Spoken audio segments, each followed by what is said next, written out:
Nagkakaubusan na ng supply ng ilang paputok sa Bocaue, Bulacan ngayong bisperas ng bagong taon. May unang balita live si James Agustin. James? Igang good morning, walang patid yung pagdating ng mga mamimili ng mga paputok at pailaw dito po sa Bocaue, sa Bulacan. May ibang mamimili na galing pa sa malalayong lugar at dumayo rito para makapamili ng mga paputok at pailaw ngayong bisperas ng bagong taon.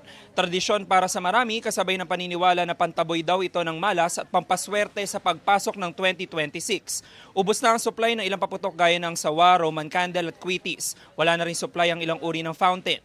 Mabibili ang luces sa 100 pesos ang 10 piraso, 70 pesos hanggang 120 pesos ang cone fountain, habang 350 pesos hanggang 550 pesos ang tube fountain. Mabenta rin ang mga aerial fireworks sa 1,400 pesos hanggang 16,000 pesos depende sa dami ng shots. Sabi ng ilang nagtitinda, mas mabenta nung nakaraang taon kumpara ngayon. Gayunman, umaasa sila na maaga mauubos ang kanilang mga paninda. Bilang pag-iingat, may mga nakastandby na mga drum ng tubig at fire extinguisher. May mga signages din na nagpapaalala na bawal ang paninigarilyo at pag-testing ng mga paputok at pailaw sa lugar.